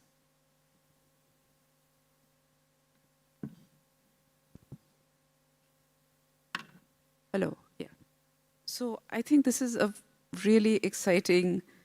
example and one that we intend to track very closely to see how it pans out in terms of, expanding the consumption base or addressing labor shortages or expanding the tax base. We also, in fact, I was just thinking maybe we could invite the government of Thailand to some interested governments, to talk to some interested governments and also to, just give them this talk instead of us trying to convey the success of this program. This specific example might also have traction in our regional cooperation and integration because our own strategies, regional cooperation and integration is something that we pursue quite a lot. And this, of course, refers mainly to, trade facilitation and things like that. But over here, I think there's even a scope for introducing something like labor mobility. So maybe a pathway from irregular migration to regular migration is something that we could pursue in the context of this specific example. But as I said, I think we will track this program with interest. We would like to, showcase the success of this to other partners to show them that, exactly that self-reliance is much better than humanitarian assistance in most cases, and hopefully we can influence the governments at the policy level before we go down to project level interventions, which can then support displaced people. But again, a very exciting example. Thank you. Okay. Wow. So government leadership is so essential, and the proposal to have more exchanges hosted by the Asian Development Bank makes perfect sense. That peer-to-peer exchange is really quite an accelerator for change. And then also this notion of regional cooperation, another one that can be quite powerful with labor mobility. And to just continue to showcase, as we're doing today, what Thailand is going through, the process, the decision, and the benefits that are coming out of this. And that leads me to another question for Maria Eugenia. If you could just highlight, because in your career, and I've had many interactions with you, so I confirm, you're often advocating, you're always advocating for increased use of data and evidence in policy making and programming. And this is one of the central themes of this event. When you think about forced displacement, what are examples of situations in which data and evidence have facilitated self-reliance and inclusion? And in which contexts have you seen socioeconomic inclusion being particularly beneficial for the host community? Because this is another theme coming out. We can't have that singular focus on refugees. In your experience, which policies facilitate a coherent, cohesive, and harmonious inclusion? Thank you. Over to you. Thank you, Liv. Let me start with maybe linking to a point you just made on the target 50 by 35, and I think when we think about what happened it resonates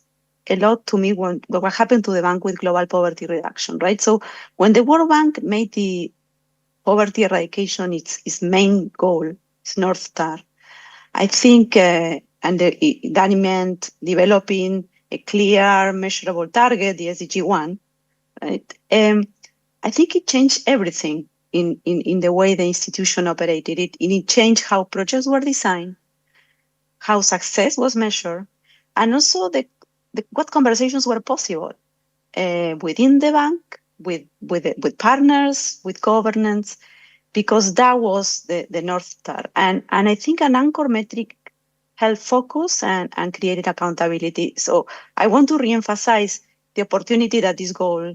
brings to a table and the transformational role that it can play on this agenda. Now, in terms of the examples where data and evidence made a real difference, let me highlight 3 examples that I think were in a way the evidence changed different things. So one example, I think, again, I will go back to Colombia, is how the analysis changed the political discussion. So the analysis for Colombia that the bank team produced showed that removing barriers to Venezuelan migrants' participation in the labor market could add close to $1 billion a year to Colombia's GDP. And there were clear benefits to Colombian workers as well. So, and I think that piece of evidence shifted the policy conversation. So the reflections from the team also highlighted that, because it moved this from this is a cost, so this is a clear opportunity, and that evidence helped build the political case for the temporary protection statute in 2021. Another example, for instance, is analysis that were done in Kenya that influenced in a different way. It changed the operational decision. So when one settlement shifted from in-kind food assistance to mobile cash transfers, the analysis showed that refugees reported better nutrition, better food security, more autonomy. But the finding that really moved the practitioners was the efficiency point, is delivering $1 of assistance through mobile money costed $1.18 compared to $1.94 for in-kind food. So that's roughly a 40% efficiency gain. And I think this type of evidence is what really, in a way, gets finance ministers and practitioners, paying attention. In Rwanda, the analysis was very useful to show who actually benefits. And this is trying to answer your point on also the host community. The evidence that showed that cash assistance to refugees generated clear income gains for host households. But the host households were not receiving any direct assistance themselves. And this went through basically the effect that demand had in the local markets. And so, again, the finding reframed the whole conversation and the whole question of who stands to gain from this type of inclusion policies. So I think from this and other papers, and probably many of the results that are showing in the conference, there are three things that come up consistently. And for many of you, this is very obvious. But one is that inclusion in national systems works better than parallel delivery. When a refugee child attends the same school as the child next door, built on the same standard, that is sustainable, that supports social cohesion. When there are large differences in service quality in either direction, this tends to undermine the process. The second point, I think, is the geographic concentration, the relevance of geographic concentration. When refugee numbers become very large relative to host populations in a specific area, we tend to see that social cohesion indicators go down, regardless of the policy intent. So policies that enable freedom of movement are both an economic strategy, but also a social cohesion strategy. And third, again, emphasizing portable assistance that reinforces everything, right? Package that moves people, that move with people, that allow them to go where opportunities are, multiplies the gains from legal status and freedom of movement. So I think, again, the evidence points to the same direction: portable assets, freedom of movement, inclusion in national systems. These work. They work for refugees, they work for host communities, and I think the evidence is there. What I feel the challenge is that we really need to make more efforts in bridging the evidence with the decisions. And that means, to me, two things. One is more efforts in thinking about the how and articulating these specific gains for, again, both refugees but the host communities. I think being able to provide that granularity can make a big difference. And the other is that in this context where there are so many narratives around, we really need to invest in building these evidence-based narratives. And that requires taking the evidence, taking the papers, and thinking how to package them in ways that actually bring those messages to the right audiences. And that requires time and effort beyond, the analysis per se. I'll stop there and thank you very much. Excellent. Certainly, we are not generating data to generate data. This needs to have influence. This needs to be brought into the decision making. And we're counting on all of this community here to really take it to the decision makers. I'm going to turn back to Raouf because we began with you, and we're going to let you have the final word before we open up to some Q&A. We've mentioned sustainable responses, self-reliance, 50 by 35. Maybe there's something missing, and we need to add more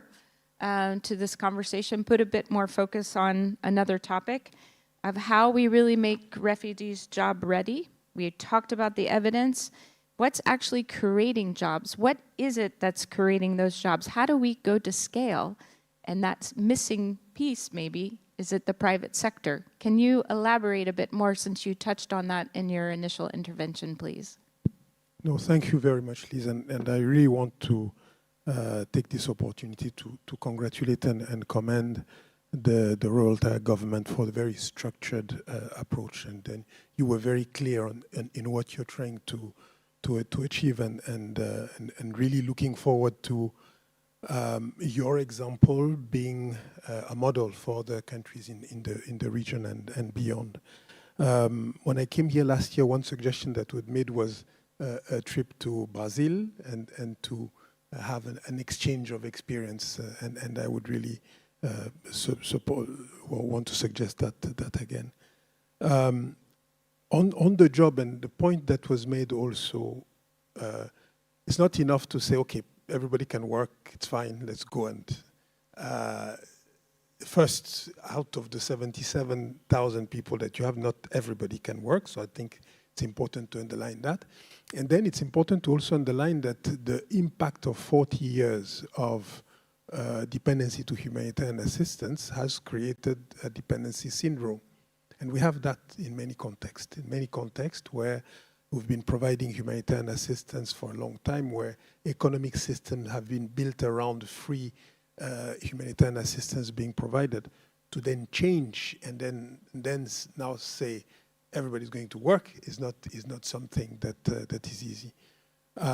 So I think we have to be very conscious of that, and we have to really identify what are the elements that are an obstacle to work. Is it freedom of movement? Is it the expertise that people have, which we need to try and upgrade? Is it the fear of coming out of the camp after some time? Is it the absence of job? How do we get the private sector to move to places where refugees are? Often refugees are in parts of countries which are the least accessible, where the conditions are sometimes more difficult when it comes to access to energy, cost of energy, and the rest. So I think it's important to measure all these elements and to understand all these elements to then have the conversation with the private sector that we need to have. What we've seen is a number of things, and I would like to recommend to all of you a study that was done by the IFC in Kenya, in Kakuma, some years ago, called Kakuma as a Marketplace, where they suddenly, what they did was to look at the economic movements, dimension, exchanges, everything that was done in a refugee camp, and look at that as a market rather than as a camp. And it's interesting to see what came out of that. It also shows one thing is we're also dealing with informal sector and informal jobs. And how do you, in a context of forced displacement, and when you're trying to encourage more access to job, how do you deal with economies which are highly informal? And this study, to a certain extent, does provide some answers. What I would say to conclude is more dialogue and exchange with the private sector does help quite a lot. We did organize a few roundtables, one in Afghanistan, 2 in Nigeria, 1 in Central African Republic, in contexts which are not the ones where we would imagine a collaboration with the private sector. And the conclusion of these roundtables was that when the private sector is more aware of what forced displacement is, more aware of what the opportunities are, then the private sector is in a better position of collaborating and of being part of the response. So that's what we'll try to continue to do. But one thing that is clear, and I started with this point, I want to conclude with this. When we're talking about self-reliance, we're essentially talking about a different type of exchange and conversation with the private sector in the broad sense than we were as humanitarian actors in the past. As humanitarian actors, the private sector was primarily a source of resources, and we were seeing the private sector more as part of philanthropy, providing support to our programs. But there's a change that needs to happen. It's not an easy one. You were saying that earlier, Liz, but there are very good collaboration with organizations such as the International Financial Corporation, but also others, which we have to take advantage of. Thank you very much. Okay, thank you. So is everybody awake? Did this panel give you a reason to be optimistic and to feel energized? If so, I want to hear another round of applause, please.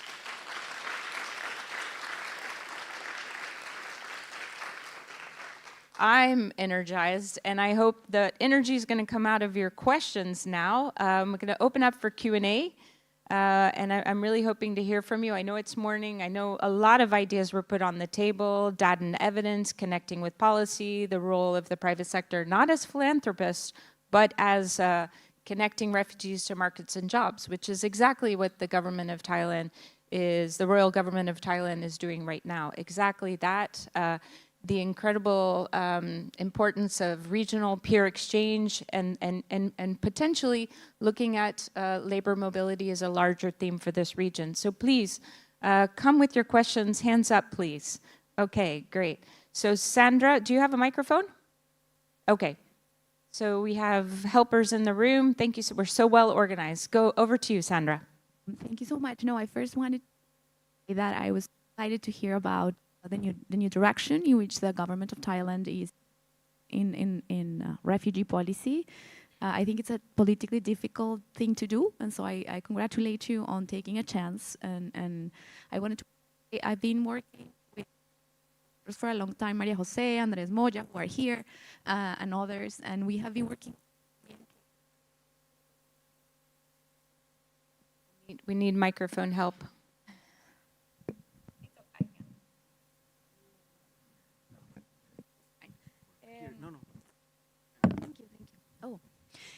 So I have been working on the Colombian case in evaluating, like the Colombian government also took a very large,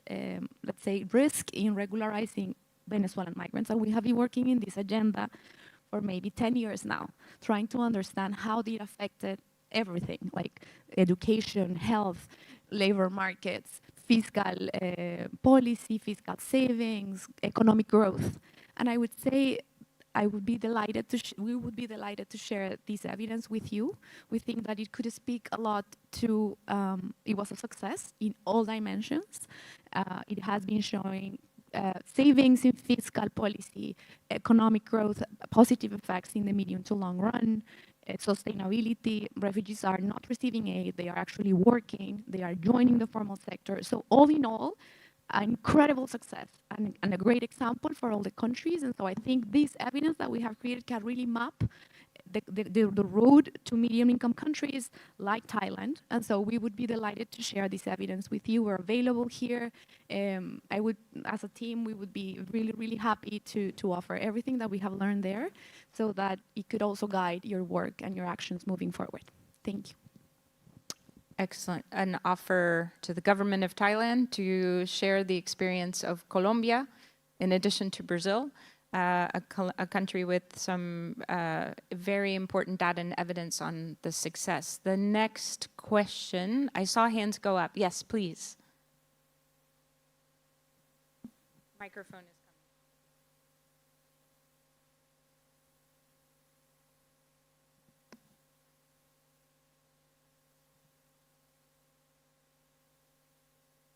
Okay, thank you very much. That was a very interesting presentations. My question is, I mean, it's... If you could just state where you're coming from. Okay, yeah, I'm sorry. Please. I'm Mary Rose from the Asian Institute of Technology in Bangkok, Thailand. It's just a comment with regard to Thailand's policy changes in terms of refugee protection. This is a very positive way forward. And especially with the national screening mechanism in 2023, and now the new declaration allowing displaced persons in refugee camps to come out, and thereby expanding their rights to employment, accessing services. So this is a really good model for other hosting countries in Southeast Asia, for example. My question is, what do you see are the challenges, short-term challenges and long-term challenges with regard to these policy changes? Thank you so much. Thank you. Another question for the Royal Thai government on the challenges. Others in the room. Come on, guys, this was an exciting panel. Aisha too.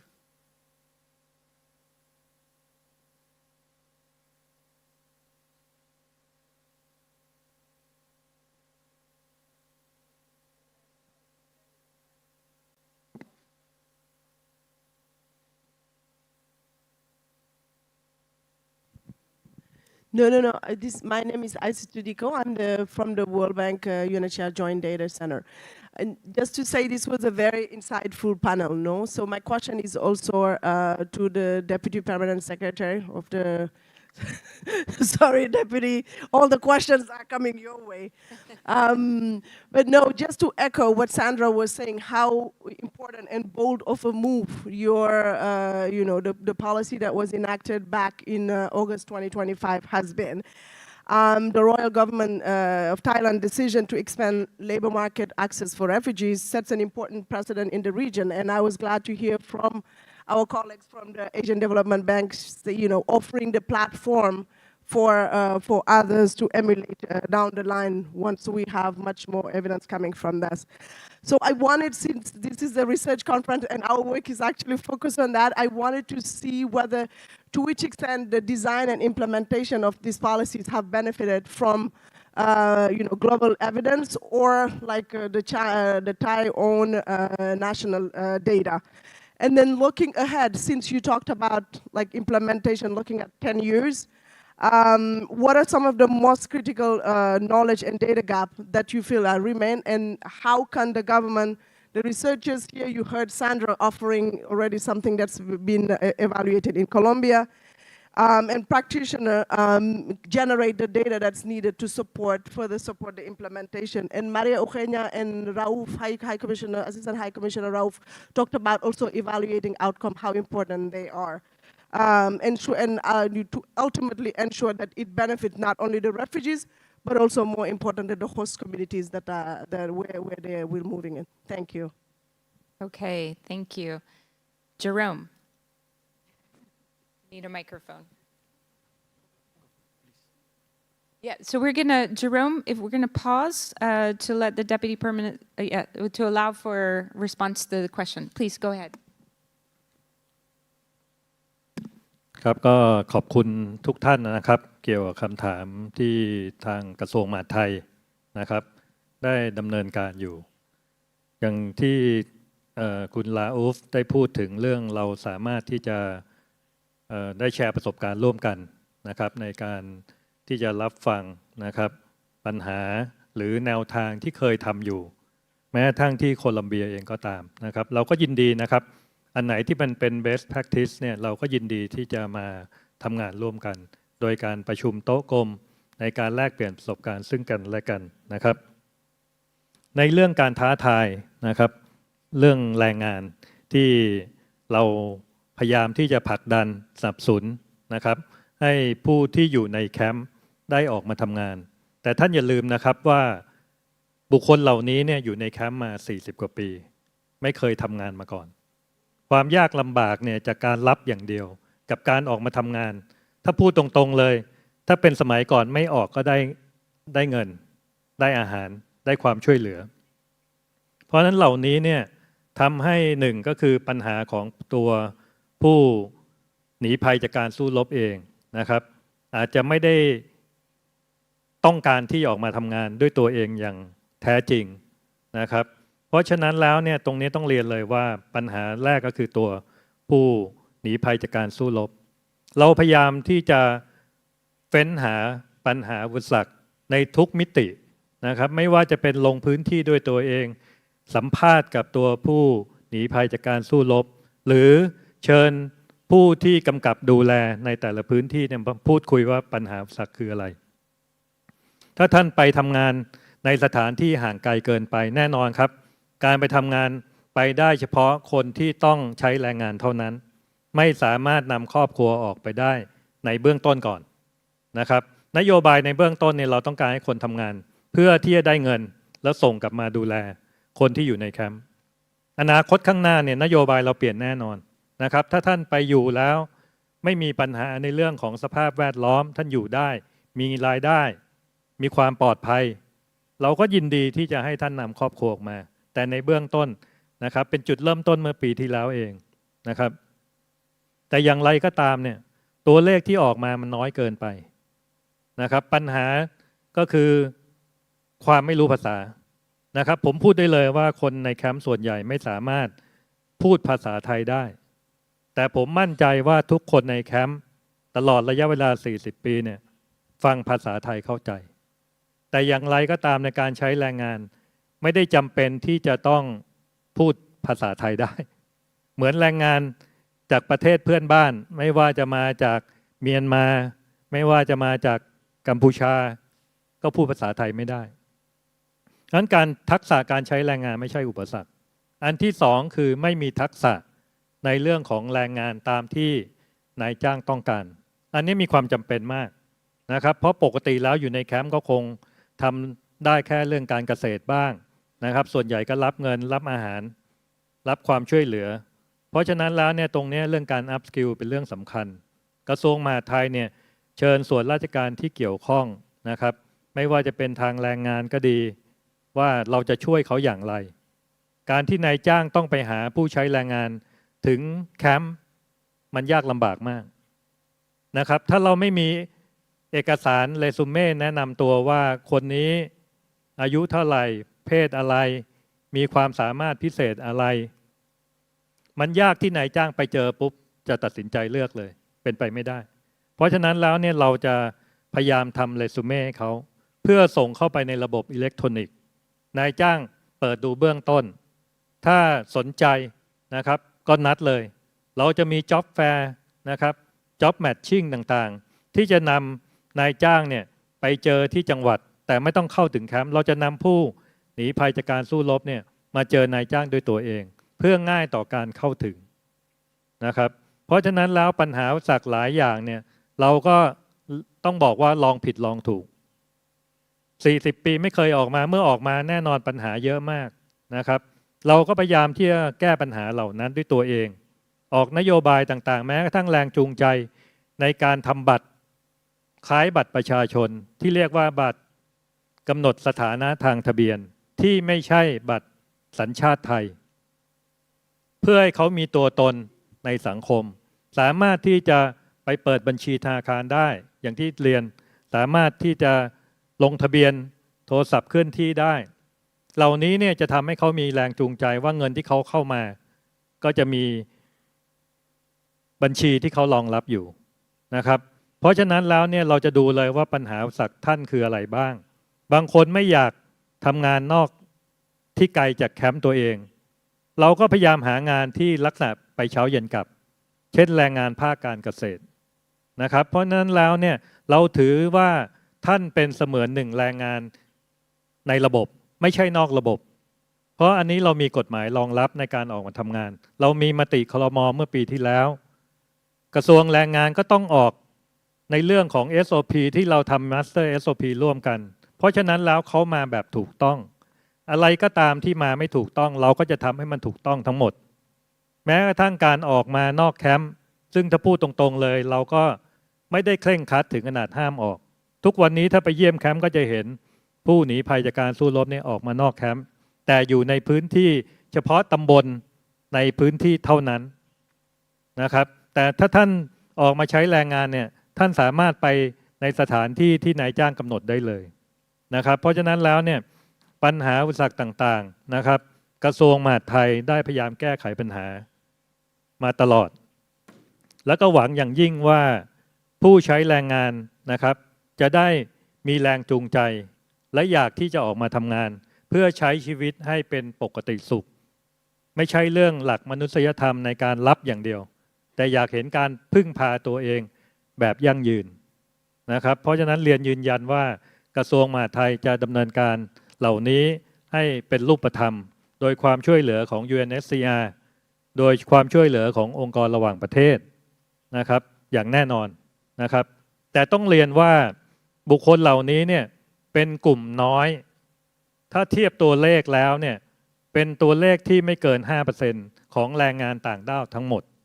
ไม่ได้ส่งผลกระทบในระบบเศรษฐกิจโดยตรงแต่เราต้องการส่งเสริมให้เขามีคุณค่าในสังคมมีการพึ่งพาตัวเองมีรายได้ได้ด้วยตัวเองแต่ในขณะเดียวกันแผนระยะ2ระยะ3ที่ได้พูดถึง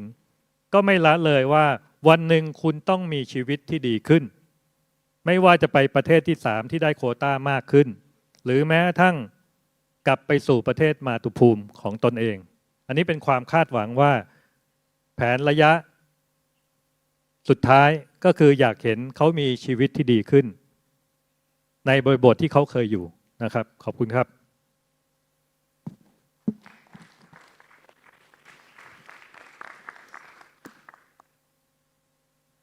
Okay, that continues to be very inspiring, and you confirm what we've all understand, that it is a complex exercise. We recognize the complexity At the same time, you've structured and put so much detail and thought into this. It is absolutely impressive. We had a question pending with Jerome, and if there's another, we have time for another question, and then we're going to wrap up. So Jerome, please. Yeah, thank you. Jérôme Elie, head of the Asia Displacement Solutions Platform, based here in Bangkok. And I have a question for Raouf, and maybe you also, Liz. It's about the, well, the sustainable responses and the new High Commissioner objective 50 by 35, to summarize quickly. The question is, I'd like to understand a bit better how this is going to be implemented, rolled out, conceptualized for this region in the Asia-Pacific. I understand that it is a lot relying on conducive environment, policy and regulatory environment. We have a very good dynamics and example in Thailand. We've heard about it today. But there are a lot of host countries in the region. The biggest host countries do not offer the same kind of conducive environment. I'm not going to name countries, but we see that there are a lot of challenges in this perspective in the region. So this is very good to see this kind of aspirational objective, and to see that it's more than aspirational, because you put numbers to it, targets, objectives, and you talked about defining those elements to reach the targets. So we would be very interested in understanding better how this is going to be to unfold in the region. Thank you. Thank you, Jerome. And my colleague from IOM, please, you have the floor.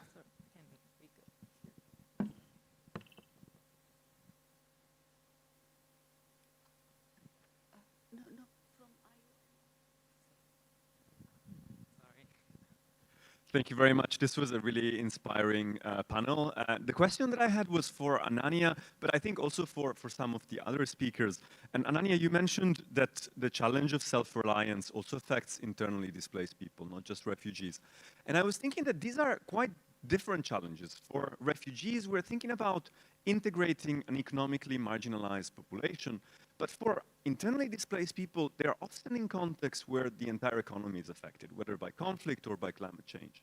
And so, especially if we're thinking about the role of the private sector, like Raouf was talking about earlier, how do we de-risk and how do we enable the private sector to invest in a context where aid is becoming much scarcer? I was wondering if you had any insights on that, and how the challenge of creating self-reliance for IDPs can be different from the one of refugees. Moving too fast and too slow, the theme. I will take one last question, and then we will return to the panel. Okay, I can take two last questions. We have 6 minutes. Torn, and then one more, the last question. Go ahead, Torn. Good morning, my name is Toando, I'm from the World Bank. The question is, I think, for all the panelists, or in this room are a lot of researchers that would be ready to come to Thailand, collect data, evaluate policies, and provide the evidence that would be useful. So when can we start having protocols to do that? Okay.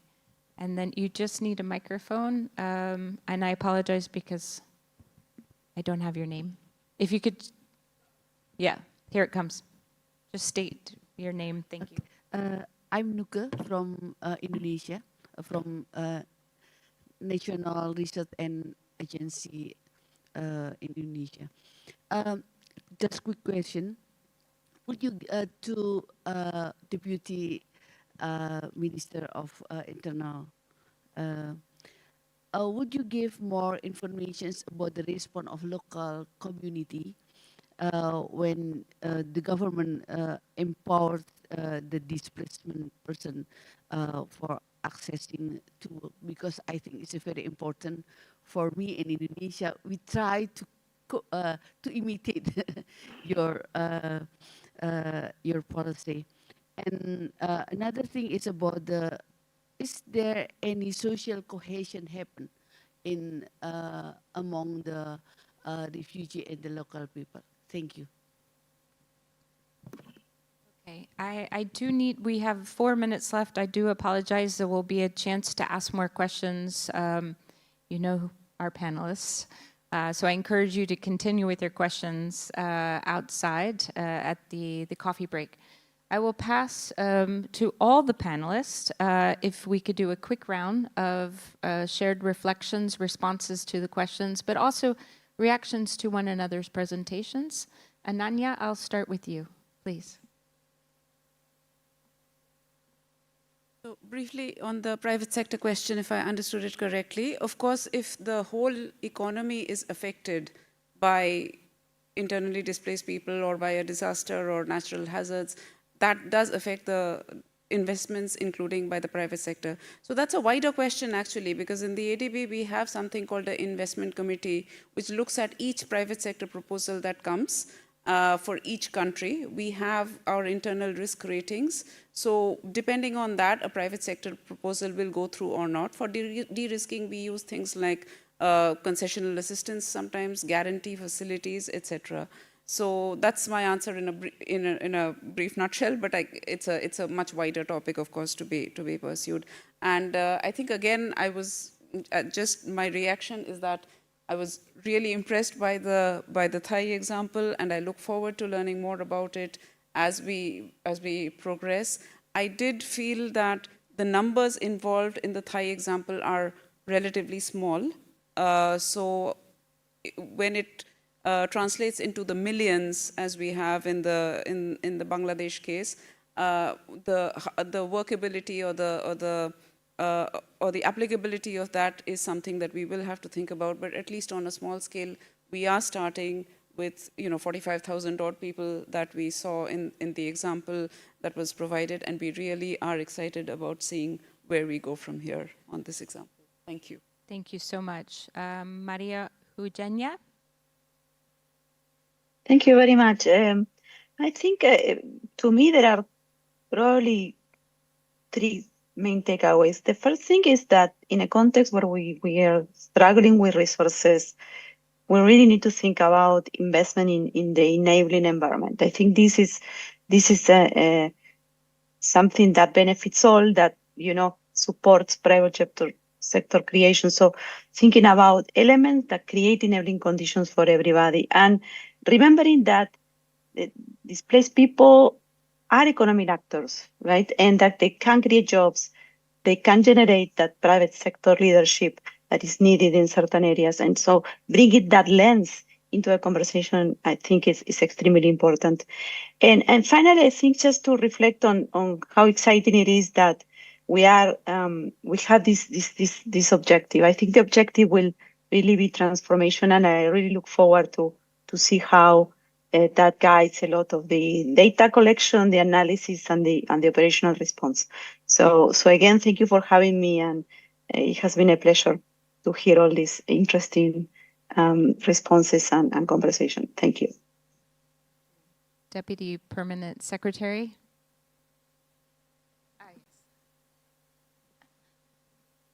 ครับในส่วนของผมเองคงมีอยู่ 2-3 ประเด็นนะครับประเด็นแรกคือเรื่องของชุมชนรอบข้างนะครับผมเรียนยืนยันว่าเราเองเข้าใจ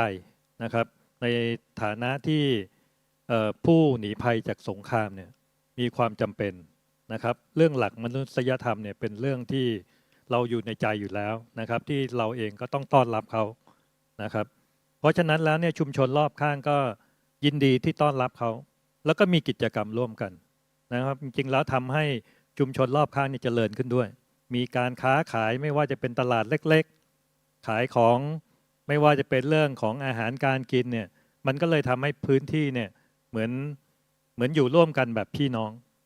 เพื่อนบ้านในความหมายของเราเนี่ยก็คงไม่ใช่คนแปลกหน้านะครับถึงแม้เราจะมีเรื่องของภาษาที่ต่างกันแต่วัฒนธรรมหรือรากเหง้าเราไม่ต่างกันนะครับเพราะฉะนั้นแล้วเนี่ยเมื่อเขาเดือดร้อนมาพึ่งเราก็ยินดีนะครับก็อย่างที่เรียนว่าอยู่กับเรามา40 ปีแล้วนะครับส่วนเรื่องที่ทางผู้แทน World Bank นะครับได้พูดถึงว่าการติดต่อไม่ว่าจะเป็นเรื่องของการเก็บข้อมูลก็ดีการลงพื้นที่ก็ตามผมในฐานะที่กำกับดูแลศูนย์อพยพทั้งหมดยินดีนะครับ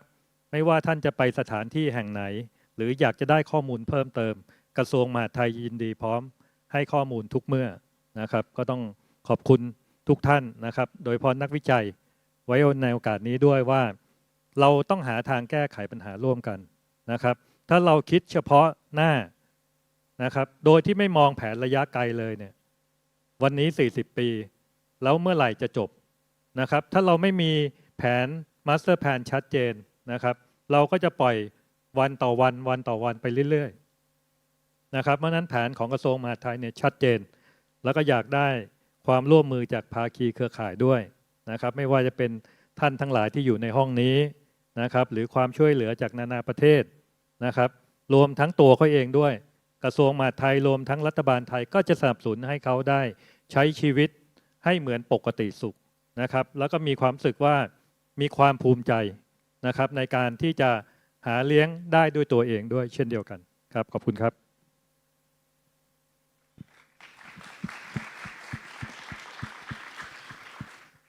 Thank you. And now, Raouf Mazou. Now, Liz is looking at me angrily because we have gone over time. But very, very briefly, first, I think Jérôme had a question on, so how do we see sustainable responses or 50 by 35 in this region? I think we see it in the same way globally. The first thing that we are saying is,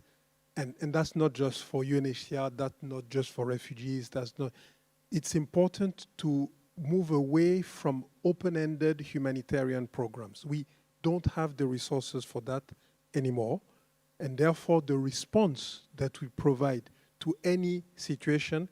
has to be sustainable and has to have an end. The end can be either that those who receive humanitarian assistance and need to continue to be assisted benefit from social protection, or that they are helped to become self-reliant, or that they go back to their place of origin, that a solution is found.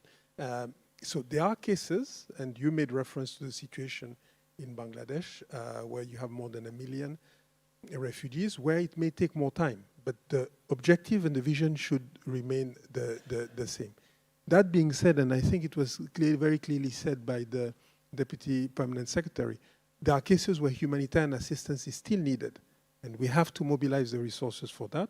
and that is something that we have to continue to keep in mind. On another point, it's true, I spoke primarily about refugees, but a lot of what we're saying applies to internally displaced persons. The situation of internally displaced persons sometimes,